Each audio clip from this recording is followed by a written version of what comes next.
Біреу бізге мынандай сұрақ қоюы мүмкін. Пайғамбарымыздың саллаллаху алейхи уассалам мынандай хадисі бар. Сендердің біреулерің жәннатқа кіргізетін жақсы амалдарды жасап жүреді. Сөйтіп жәннатқа кіруіне бір ғана қадам қалған кезде маңдайына жазылған тағдыры озып кетеді де тозаққа амал істеп сөйтіп тозаққа түсіп кетеді. Бұл дегеніміз адам баласы мәжбүр.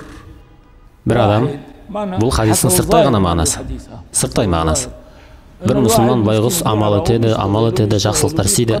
Алла тағаланың бүкіл әмірлерін орындап жүреді да, намаз болсын, ораза болсын, зекет болсын. Сөйтіп келіп ажалына аз уақыт қалған кезде Алла тағаланың жазылған тағдыры бұл байғұс мұсылманды тура жолдан адастырып жіберіп, соңғы жасаған амалы жаман болып тозаққа түсіп кетеді екен. Байғұс барлық жасаған амалдары бос кетеді екен. Не үшін? Себеп не? Сұраққа жауап бермей тұрып айтайын, негізінде шынымен де осындай хадис бар. Сахих. Ал енді имам Муслим жеткізген тағы да осындай хадис бар. Сол екінші хадисте пайғамбарымыз саллаллаху алейхи уассалам былай дейді: жаным қолында болған Алла тағаламен ант етем, сендердің біреуің жәннатқа кіргізетін жақсы амал жасап жүреді, сырттай қараған кезде. Міне көрдіңіз ба? Сырттай қараған кезде деген сөз бізге бірінші хадиске жауап береді. Бірінші хадисте айтылған әлгі жақсы амал істеп жүрген адам, біз ол адамды тек сырттай ғана білеміз ғой. Ол адамның жүрегінде не бар екенін біз білмейміз ғой.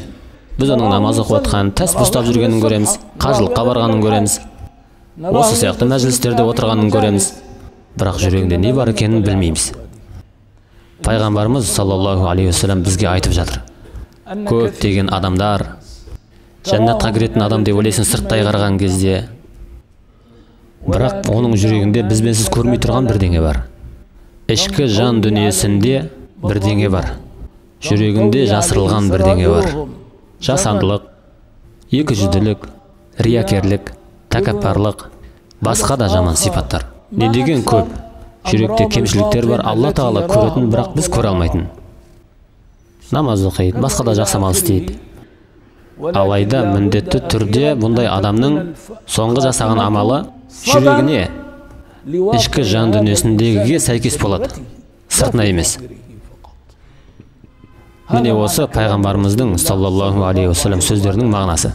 Бірақ та кім жәннатқа кіргізетін амалдарды жасайтын болса, және де ішкі жан дүниесі істеп жүрген істеріне сәйкес болса, жүрегі де істеп жүрген амалдары да екеуі де тек қана Алла тағаланың разылығын қалап тұрған болса, яғни амалдарында ықыласты болса, риякер болмаса, екіжүзді болмаса, тәкаппар да емес, тағы да басқа, бұндай адамның ешқашан жәннатқа кіргізетін амалын жасап болғаннан кейін Алла тағала еңбегін босқа жоқ қылып жібермейді.